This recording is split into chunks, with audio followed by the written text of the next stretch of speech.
베드로전서 1장 5절에서 9절 저 여러분이 좀 합독하면 좋겠습니다. 합독하겠습니다. 너희는 말세에 나타내기로 예비하신 구원을 얻기 위하여 믿음으로 말미암아 하나님의 능력으로 보호하심을 받았느니라. 그러므로 너희가 이제 여러 가지 시험으로 말미암아 잠깐 근심하게 되지 않을 수 없으나 오히려 크게 기뻐하는도다.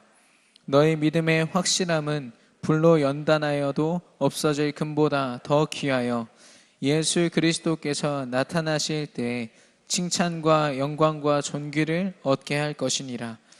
예수를 너희가 보지 못하였으나 사랑하는도다. 이제도 보지 못하나 믿고 말할 수 없는 영광스러운 즐거움으로 기뻐하니 믿음의 결국 곧 영혼의 구원을 받음이라. 아멘. 강단의 제목으로 썩지 아니할 씨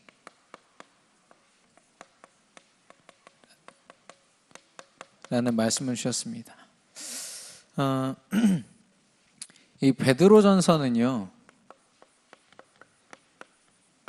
누가 썼을까요? 베드로가 썼겠죠. 베드로가 이 소아시아에 흩어져 있는 제자들을 위해서 쓴 성경입니다. 왜 썼냐? 야고보서 같은 경우는 우리 지난 강단의 야고보서 같은 경우는 흩어져 있는 제자들이 거기에서 이 복음을 누리지 못하는 거예요.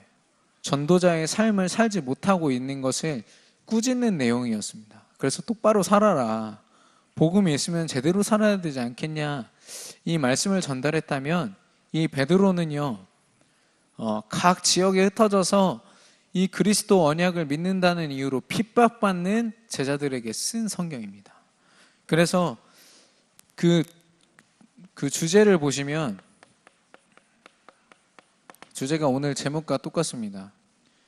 그리스도인의 고난. 네, 이 성경을 베드로가 역시 학문이 좀 짧아서 그런지 베드로 전서가 엄청 짧습니다. 금방 읽으실 수 있거든요. 한번 읽어보시면은 어떻냐? 그리스도인이 당하는 그 핍박을 이야기하고 있고요. 그리고 어려움, 그리고 고난. 이걸 이야기하고 있습니다. 근데 이것만 이야기하고 있는 것이 아니라 오히려 더 많이 이야기하고 있는 게 무엇이냐? 예수 그리스도 안에 있는 소망을 이야기하고 있고요. 하나님께서 받으시는 그들의 삶을 통하여 받으시는 영광을 이야기하고 있고요. 또 그 하나님의 일을 감당함으로 그들에게 주어지는 기쁨과 감사를 이야기하고 있습니다. 오히려 이걸 더 많이 설명하고 있어요. 초대교회 많은 성도들이 지하 카타콤이라는 동굴에 갇혀서 예배하다가 또 목숨을 잃기도 하고, 그 카타콤에 왜 숨었냐면 계속 핍박하니까 그 지하 땅굴에다가 막 뜨거운 기름을 부어서 막 죽이기도 하고요.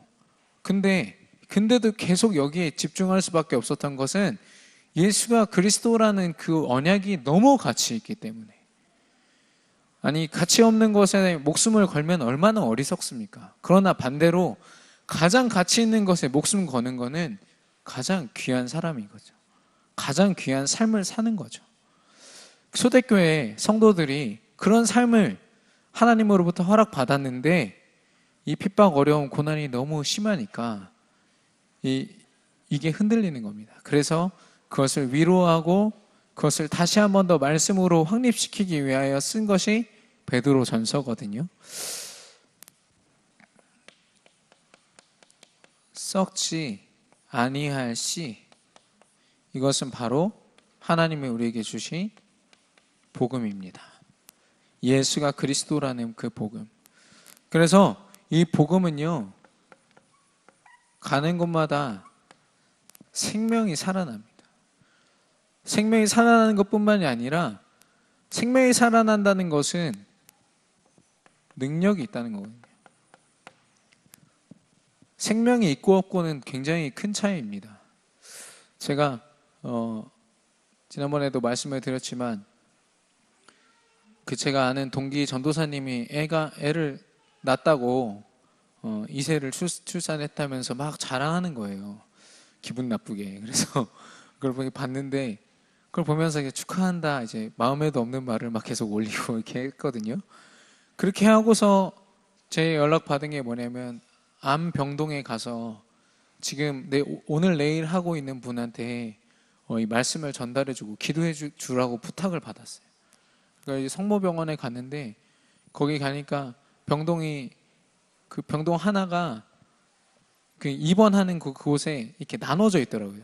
그래서 암 환자인데 중증이 아닌 사람들, 그리고 한쪽은 진짜 오늘 내일 하시는 분들. 그 방을 제가 다 들어가 봤거든요. 그 호수를 까먹어가지고 다 찾으러 돌아다니는 바람에 들어가 보니까 가는 방마다 분위기가 다 달라요. 근데 제가 간 곳이 어디냐? 제일 최악인 곳, 숨쉬기도 미안한 곳. 그냥 거기 가서 그냥 가만히 서서 숨만 쉬는데도 거기 누워있는 사람들한테 미안한 거 있죠. 그렇게 힘들어하는 곳에 제가 갔는데요, 그 차이가 얼마나 큰지. 방금 전까지 새 생명이 태어났다고 막 카톡을 보다가 거기 가니까 할 말이 없는 거 있죠. 결국에는 말씀도 못 전하고 그냥 기도만 해드리고 왔거든요. 생명이 있다는 것, 이건 어마어마한 하나님의 능력인 줄 믿습니다. 그 세상 어떤 것으로도 줄 수 없는 거거든요. 그래서 능력은요, 다른 능력이 아니라 하나님의 말씀이 성취되는 것. 우리가 아니어도 하나님 말씀은 분명히 성취됩니다. 그러나 우리가 속해 있고 우리와 연관된 곳에서 말씀이 성취된다, 그 성취를 내 눈으로 볼 수 있다는 건 어마어마한 기적이고 축복이거든요. 그리고 이 언약이 항상 우리 안에 변함없이 성취된다는 것. 이게 바로 이 복음, 썩지 아니할 시 복음의 특징입니다. 그래서 이 복음에 집중하자는 건데, 이 복음의 분명한 내용은 뭡니까? 바로 예수가 그리스도라는 복음 내용입니다. 예수가 십자가상에 죽으심으로 이 그리스도의 일을 완성하셨거든요. 그래서 모든 문제를 해결하신 겁니다.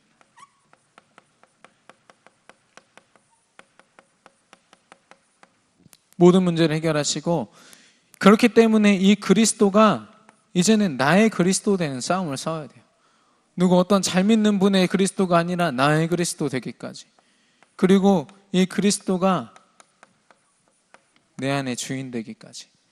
내가 필요할 때 불러가지고 내 소원 성취해주는 그런 그리스도 말고, 내 모든 삶을 인도하시고 주관하시고 책임지시는 주인이 되시기까지.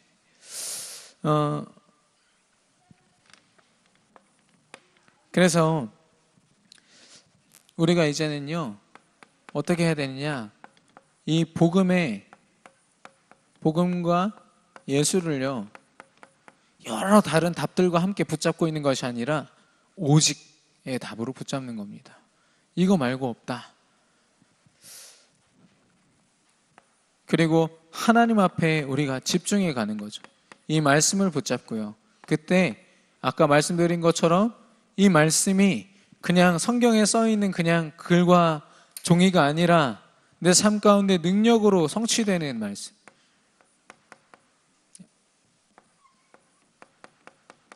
성취되는 말씀이 됩니다. 그래서 늘 저와 여러분이 점검해야 할 것은 영적 상태거든요. 내가 지금 어떤 영적 상태인지. 영적으로 진짜 피 흘리면서 싸워야 되는 상태가 있고요, 어떤 때는 정말 하나님의 말씀이 성취되어 가는 상태가 있습니다. 그걸 저와 여러분이 느끼려면 어디 있어야 되는가? 우리의 삶이 예배 가운데 있어야 됩니다. 그리고 하나님이 날마다 말씀을 주시는 삶 오늘, 삶 오늘은 하나님이 주신 말씀을 가지고 기도하고 전도하는 겁니다. 말씀과 기도와 전도. 이 삶 오늘. 이걸 통해서 하나님은 그 사람을 전도자의 삶으로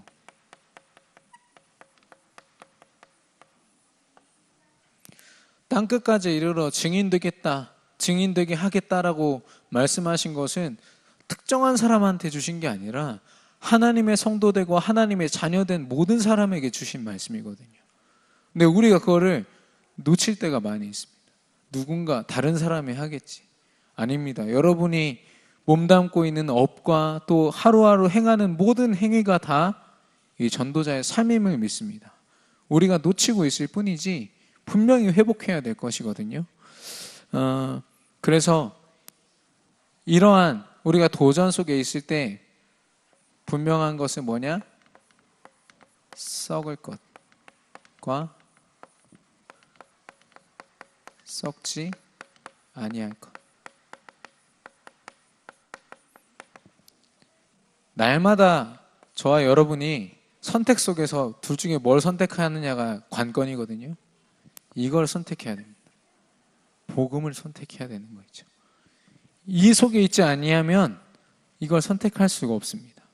계속 비교하다가 이걸 선택할 때도 많이 있을 겁니다. 그러나 정말 예배의 축복, 또 삼오늘의 축복, 하나님이 주시는 것으로 사는 사람은 주저하지 않죠. 내 목숨이 걸릴지라도 이걸 선택합니다. 초대교회 성도들과 같이 저와 여러분이 분명히 하나님이 주시는 썩지 아니할 영원한 이 복음으로 선택하고 살아가는 전도자가 되기를 바랍니다.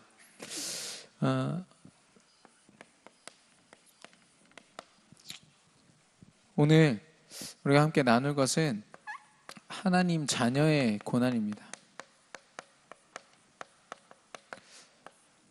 이건 하나님이라는 그 헬라어 약자거든요. 하나님 자녀의 고난. 우리는 분명히 예수 그리스도를 통해서 근본 문제에서 해방되었습니다.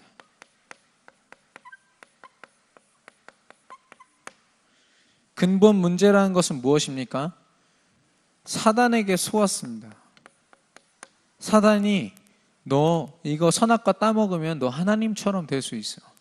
그 한마디에 인간이 하나님의 말씀을 잊고 까먹고 그것에 불순종하는 죄를 범하거든요. 그리고 하나님을 떠납니다. 그래서 이제 하나님과 상관없이 사는, 하나님의 축복 속에 거하지 못하는 삶, 여기서부터 모든 문제가 시작되었다고 해서 이것을 우리는 근본 문제라고 하는데, 예수 그리스도로 말미암아 여기에서 해방됐단 말이죠. 근데 중요합니다. 그러나 이런 뜻이죠. 그러나 우리 안에 창세기 3장의 각인,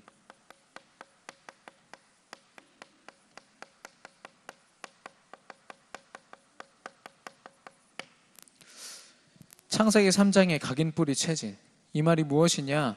끊임없이 하나님의 것보다는 나의 것을 생각하는 그 우리의 삶의 모습은 아직 변하지 않은 거 있죠. 우리의 영혼은 분명히 천국 갈 것이고요. 우리의 영적인 배경은 천국의 배경이요 하늘의 배경이고 하나님 자녀입니다. 그러나 우리의 삶의 모습은 여전히 이곳에서 하나님을 택하냐 세상의 것을 택하냐 그 고민을 하고 있거든요. 이것으로 우리가 고민할 때 또 개입하는 존재가 사단입니다. 에베소서 2장 2절에 우는 사자처럼 두루 돌아다니며 그 먹이를 찾는 것처럼 이 공중 권세 잡은 자가 지금 하나님 자녀들 중에서도 약해져 있는 사람들을 찾고 있는 겁니다. 그래서 이 중요한 축복을 누릴 수 없도록, 천국에 가지만 천국 가기 전까지의 삶이 참 너무 힘들게 이 고난 속에 살도록 만드는 겁니다.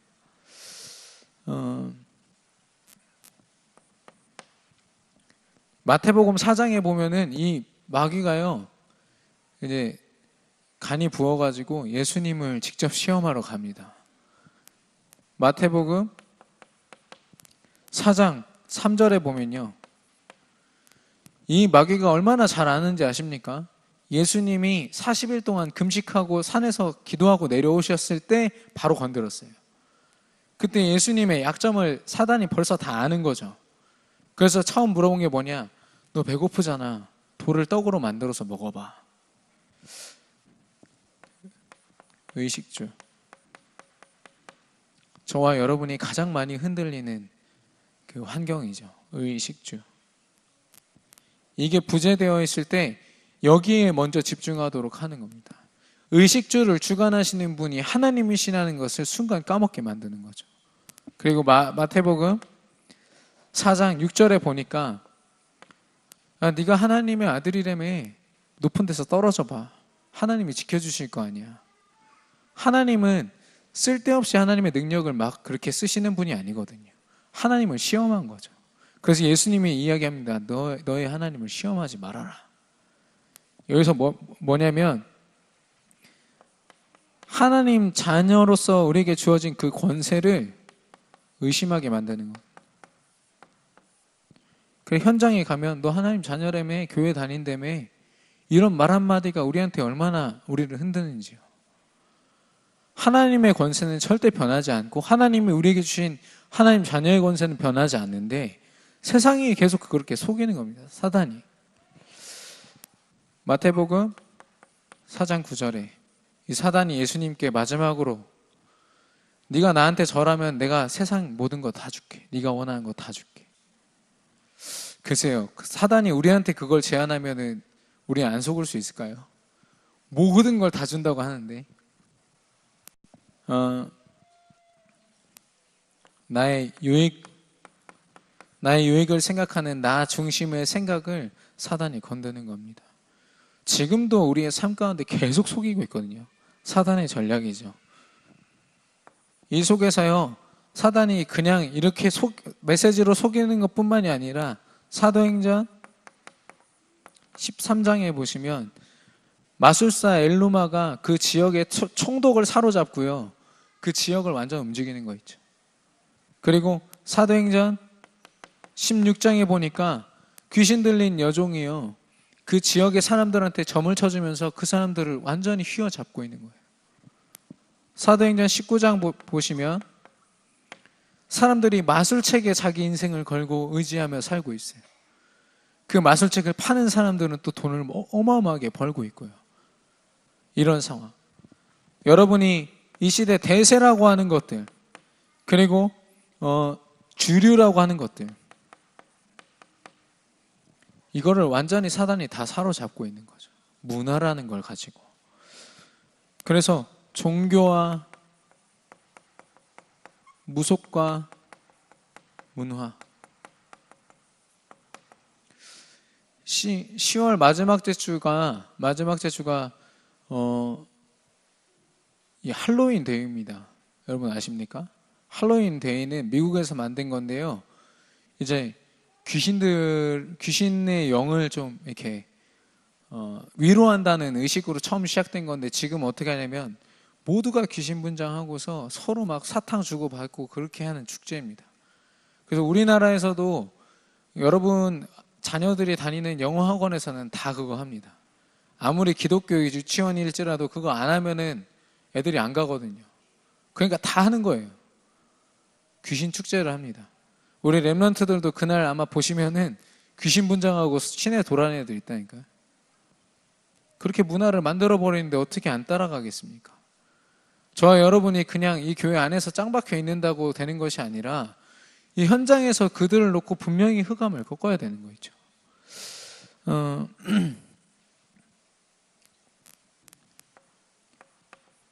고린도후서 10장 5절에 보시면 하나님 아는 것을 대적하여 높아진 것을 다 무너뜨린다고 했습니다.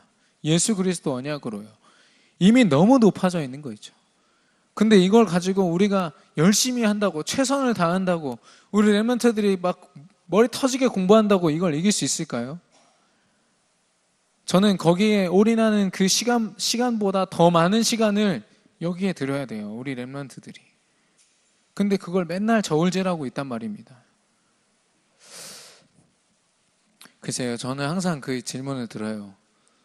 그 얘기를 들어요. 주목님이 한번 애를 키워보십시오. 이 말을 듣는데 한번 키워보고 싶습니다. 빨리. 제발 하나님. 네. 여러분이 기도 빡세게 해주시면 네. 죄송합니다.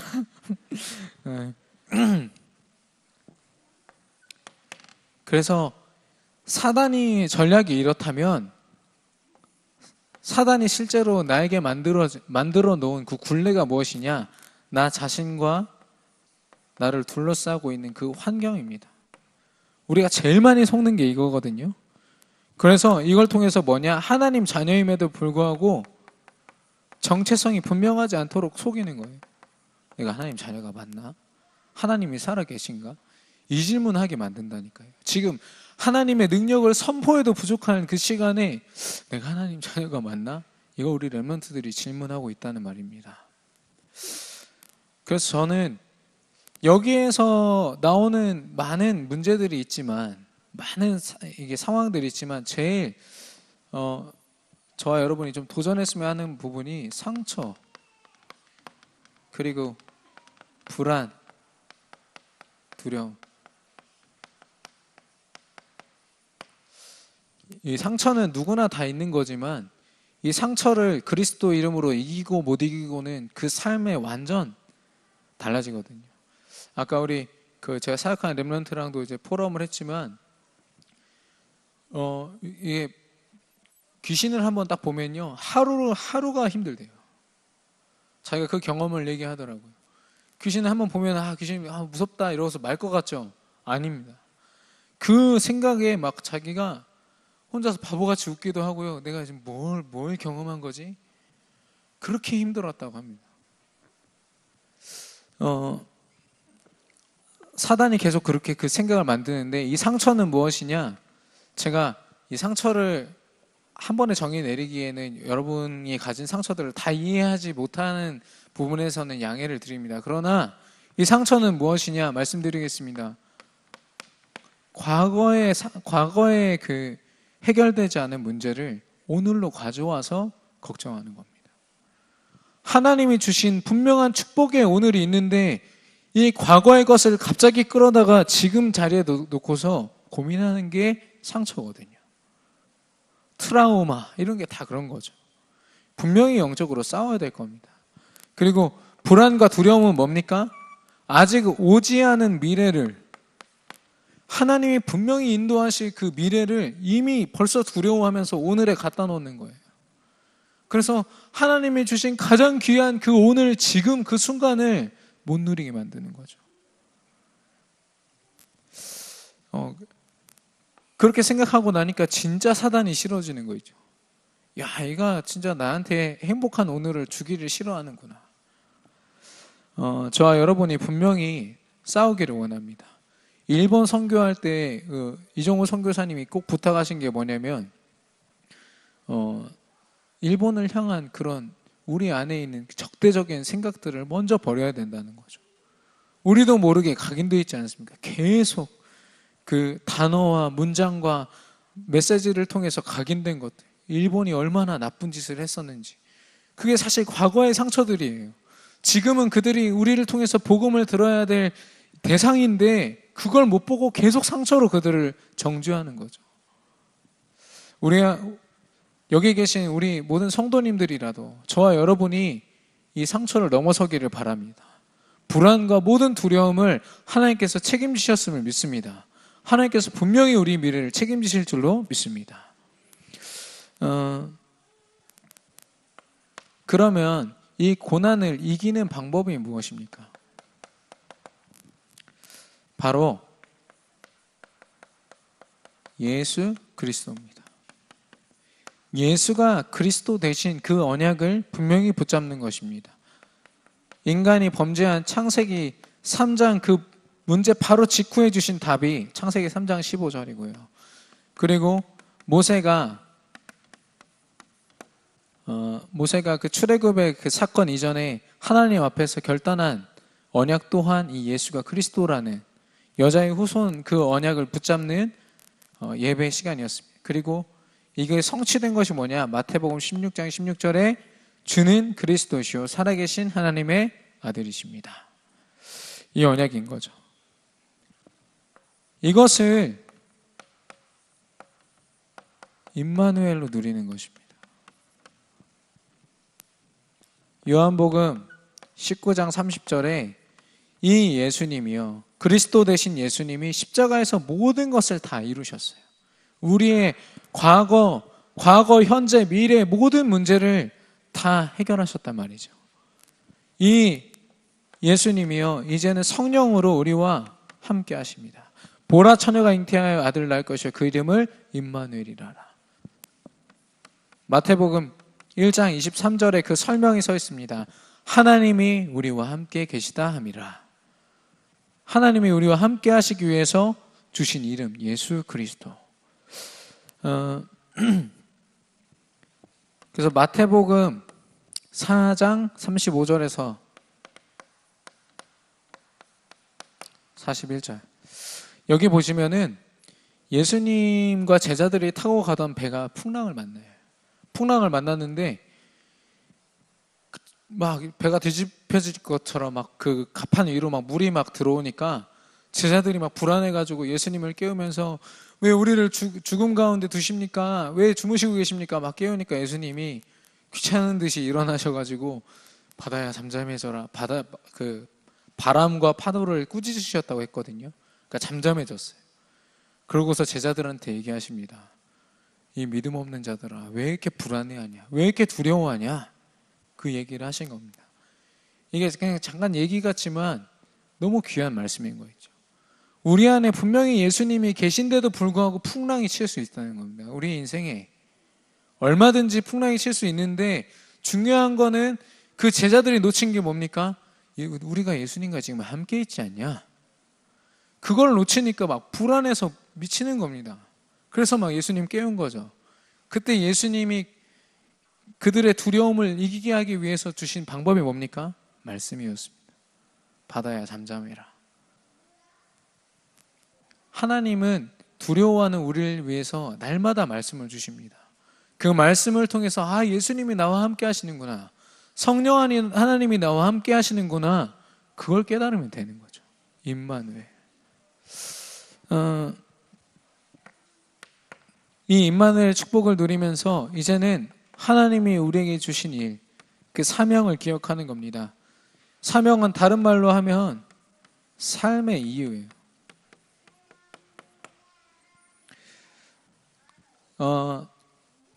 바울에게 사도행전 19장 21절에 보니까 바울아 네가 이제 전도하는 현장을 넘어서 그 당시에 최고의 강대국이었던 로마도 보아야 하리라 이렇게 말씀하셨습니다. 하나님이 분명히 바울에게 말씀하셨기 때문에 성취되거든요. 바울이 이걸 붙잡은 겁니다. 그래서 그 앞에 어떻게 결단합니까? 사도행전 20장 24절에 이 복음이 증거되는 일을 위하여 내가 목숨조차 아끼지 않겠다라는 고백을 합니다. 이건 결단이죠. 그 결단을 하고 나서 다시 한 번 더 하나님이 약속을 주십니다. 네가 전하는 이 복음을 로마에서도 증거해야 하리라. 그 말씀을 여기서 주시는 겁니다. 바울이 더 확신했겠죠. 하나님이 나를 로마로 보내시겠구나. 그래서 그 바울이 그 로마로 가는 그 길 속에서 하나님이 들려주시는 그 음성이 무엇이냐? 오늘 제가 아까 말씀드렸던 사도행전 27장 24절에 보면은 이 배경이 있습니다. 사도행전 사명의 27장 4절에서 6절에서 26절입니다. 여기 보시면은 이것과 똑같은 사건이 일어나요.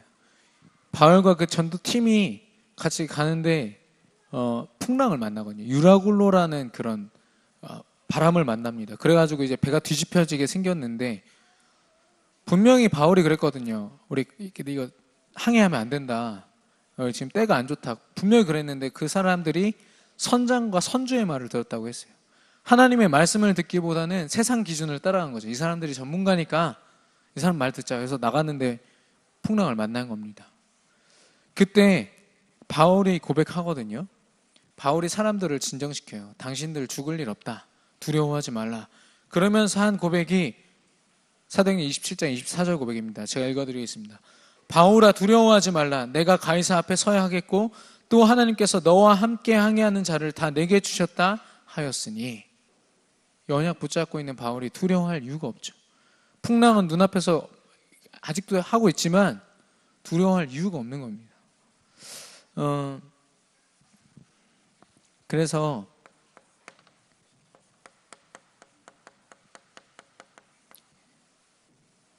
임마누엘로 함께 하시는 이 예수 그리스도의 언약과 또 나의 사명, 그 하나님의 일에 우리가 이제 집중하는 것입니다. 어떻게 집중하느냐?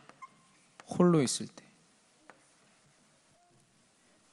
한마디로 하나님과 나의 1대1의 시간이 있어야 돼요. 이것을 요즘에 언어로 뭐라고 합니까? 서밋의 시간. 서밋은 정점에 있다는 말이거든요. 영적으로 눈에 보이지 않는 정점이 뭡니까? 하나님입니다. 하나님과 내가 함께하는 시간이 바로 서밋의 시간이거든요. 기도 수업을 빼곡하게 적는 게 서밋의 시간이 아닙니다. 물론 그렇게 하면서도 하나님을 느끼고 누릴 수 있다면 그게 서밋의 시간이겠지만, 모세는요 자기가 양치면서 미디안 광야에서 있을 때 출애굽기 3장에 호렙산에서 하나님을 만납니다. 하나님 만나서 하나님이 주시는 이 사명을 받거든요. 네가 내 이스라엘 백성들을 출애굽시켜야 된다. 거기에 이제 자기 인생을 다 겁니다. 모세가. 요셉은 어떻게 했습니까? 비록 그가 애굽에 노예로 팔려가고 감옥에 갔지만 그 안에 있는 그 시간이 요셉이 하나님과 1대1로 교제하는 시간이었습니다. 그렇기 때문에 요셉이 나중에 형들을 만났을 때 뭐라고 고백합니까? 당신들이 나를 팔았지만 걱정하지 마옵소서. 하나님이 당신들의 생명을 살리기 위하여 나를 미리 이 자리에 보내셨습니다. 당신들이 나 팔았어 이렇게 얘기하지 않았어요. 하나님의 계획을 인정했습니다. 또 다니엘은 어땠습니까? 다니엘서 6장 10절에 보면은 사자굴에 들어갈 게 확실해요. 자기에게 주어질 고난이 확실하게 정해졌어요. 그런데도 예루살렘을 향해서 창문을 열고 기도하지 않습니까? 정시 기도를 합니다. 이게 하나님 앞에 집중된 자의 모습이거든요. 목숨과 상관없습니다.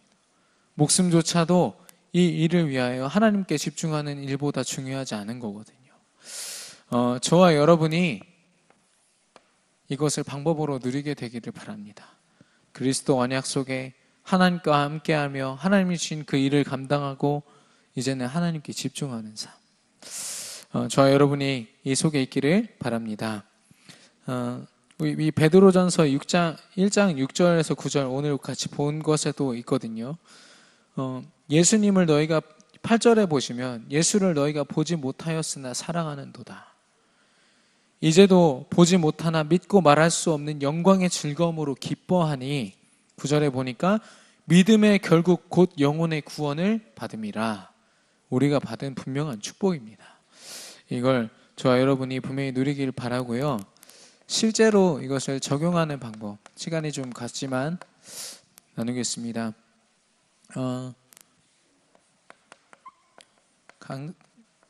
강단 말씀입니다. 강단 메시지입니다. 죄송합니다. 분명히 예배에 성공해야 되는 거죠. 매주 주시는 강단의 말씀이 저와 여러분의 인생을 움직여가는 그런 말씀이 되기를 바라고요. 그리고 3오늘입니다. 하나님의 말씀을 붙잡고 기도하며 전도하는 것. 그래서 매일 성공하고 또 지금 오늘 성공해야 하는 겁니다. 3오늘에 아주 작은 모습이라도 도전하는 것을 하나님이 기뻐하시고 분명히 성취해 가실 줄 믿습니다. 제가 보니까 처음부터 막 그 말씀 모든 걸 다 묵상하면서 막 응답받고 이런 분들이 거의 없어요. 처음에는 조금 부족한 모습으로 하지만 점점 더 하나님이 채워가시는 거 있죠. 전도 대상자에 아무도 없던 그 빈칸에 하나님이 한 명 한 명 이렇게 채워가시다가 나중엔 그 사람들을 실제로 전도하게 만드시고, 그게 하나님이 주시는 사모늘의 축복입니다.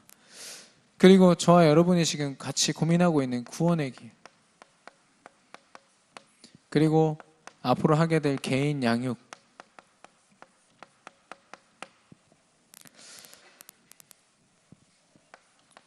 이거를 저와 여러분이 생각하셔야 됩니다. 내가 누리고 있는 이 구원의 축복을 전달하는 것, 그리고 한 사람이 제자로, 나와 같은 제자로 키워질 수 있도록 내가 돕는 것, 이걸 여러분이 생각하실 때 하나님이 분명히 우리에게 그 사명을 발견케 하실 것입니다. 사명이 삶의 이유라고 했잖아요. 삶의 이유를 아는 사람은 흔들리지 않습니다. 방향이 분명하기 때문에 절대 흔들리지 않고요. 하나님 앞에 인도받게 됩니다. 그래서 그런 삶을 이제는 지속하는 것.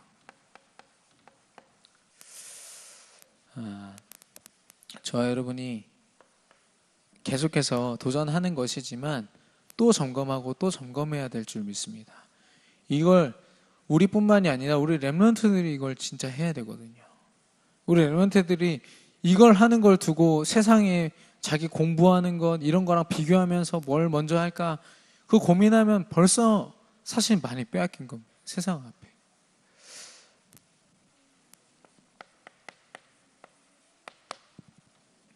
결론입니다.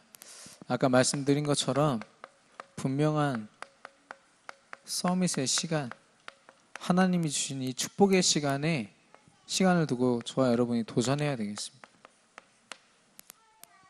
사단은요, 우리 일정을 바쁘게 만들고 또 우리 환경을 어렵게 만들고, 저는 이제 목사님의 아들이기 때문에 좀 조심스럽지만 목사님과의 관계 때문에 이 시간들을 놓치는 거는 정말 안타까운 거거든요. 목사님이 혹시 마음에 안 들고 제가 혹시 마음에 안 든다고 해서 여러분이 예배에 손해보실 이유는 없습니다. 왜냐하면 하나님은 그 목사님을 통해서만 말씀을 주시기 때문에 그 관계는요 분명히 여러분이 회복하셔야 되는 거예요. 물론 그런 분이 있다는 얘기가 아니라 많은 과거의 경험을 볼 때 그렇다는 겁니다. 그 부분은 혹시 옆에 있는 분들이 그런 것으로 힘들어한다, 그것 때문에 고통받고 있고 이걸 못 누리고 있다, 분명히 우리가 도와드려야 돼요. 그리고 우리가 해야 될 게 무엇이냐, 현장에서 응답의 맛을 보는 겁니다. 맛을 보면 확실히 달라져요. 음식점, 어제 유 목사님이 얘기하셨지만 어떤 음식점은 여긴 꼭 다시 와야겠다 하는 곳이 있고, 먹으면서 다시는 오지 말아야겠다 하는 곳이 있다고 하지 않습니까? 그만큼 맛보는 게 중요합니다. 근데 여러분, 맛집의 특징이 뭔지 아시죠? 맛집의 특징이 뭡니까? 맛 외에는 다른 걸 신경 쓰지 않아요. 오로지 그 맛을 위해서 처음 가졌던 그 허름한 그 자태를 그대로 유지하고요. 다른 걸 많이, 깔끔한 건 사실이지만 다른 거 크게 변함이 없습니다. 그러나 맛 하나는 끝내주는 거 있죠. 그래서 맛집은 대부분 막 숨겨져 있지 않습니까? 어디 막 골목골목을 들어가면 도저히 그런 맛이 날 수 없을 것 같은 비주얼에서 그런 맛이 나잖아요. 정말 현장에서 맛본 사람들은 이 맛에, 예수 그리스도 그 언약에 올인합니다. 올인. 아시죠? 도박할 때만 쓰는 것이 아니라 복음 앞에서 우리가 해야 될 삶의 모습입니다. 왜냐? 분명히 맛을 보셔야 돼요. 저는요, 물론 제가 많은 경험이 없고 아직도 배울 것이 많습니다. 그러나 현장에서 분명히 봤어요. 내가 전한 그리스도 이 복음 때문에 한 생명 살아나는 거 봤고요. 한 인생이 바뀌는 걸 보니까 나 이거 올인 안 하면 안 되겠다 싶더라고요. 그동안은 저는 그냥 교회에서 사는 것 자체가 너무 기쁘고 너무 행복하고 집 같습니다. 그래서 청소도 막 제가 못 견뎌요. 제 방 청소는 잘 안 해도 교회 청소는 끝내주게 하거든요. 그런데도 이 맛을 못 보니까 제가 그 교회 안에서 고민하고 있는 거 있죠. 제 미래를. 그런데 정말 이 맛을 보고 난 이후로는 사실 걱정하지 않습니다. 혹시 내가 이 자리에서 여러분에게 이렇게 사역하지 못하고 어디로 쫓겨나고 뭐 상황이 안 좋아진다 한들 글쎄요, 그렇게 되면 어떻게 될지 모르겠지만 지금 저에게 주는 확신은 전 어디 가서도 잘 할 수 있을 거란 확신이 괜히 듭니다. 요즘에 계속 받는 응답 때문인지 모르겠지만 하나님이 내게 중요한 응답을 주시지 않겠냐. 그래서 사실 이게 두렵지 않은 거 있죠. 주변에 되게 이상한 사람이 막 저를 괴롭게 하잖아요. 그럼 이제 기도합니다. 하나님, 도대체 계획이 뭡니까? 저 사람을 통한 계획이 뭡니까? 그게 저와 여러분이 분명히 발견해야 될 축복이고 응답임을 믿습니다. 분명히 사단이 모든 곳에 시스템을 깔아놨기 때문에 우리가 고난을 안 받는 거는 불가능해요. 그리스도인이 고난 안 받는다? 당연히 불가능하죠. 사단이 우리를 그냥 두겠습니까? 우리가 복음 누리는 만큼 사람들이 자기를 떠날 텐데, 하나님을 만나고 하나님 고백할 텐데, 그거 제일 싫어하는 사단이 그냥 두겠습니까? 그러면 우리가 이제 우리에게 주어지는 고난을 어떻게 보느냐의 싸움입니다. 이걸 하나님이 주신 과정과 축복으로 보느냐, 아니면 그냥 내게 주어지는 운명이고 나는 이런 사람이다, 그냥 이렇게 무너지느냐. 저와 여러분이 분명한 영적인 싸움을 싸우게 되기를 바랍니다. 아멘. 우리 주신 말씀을 붙잡고 우리 합심으로 기도하겠습니다. 우리 오직 예수 그리스도 이 복음 앞에 우리가 집중하게 하시고, 이 고난, 이 그리스도 언약 속에서 우리에게 주어지는 고난을 하나님 주신 말씀과 사명과 임만을 축복으로 이길 수 있도록 하나님 역사하여 주시옵소서. 시간 합심으로 기도하겠습니다.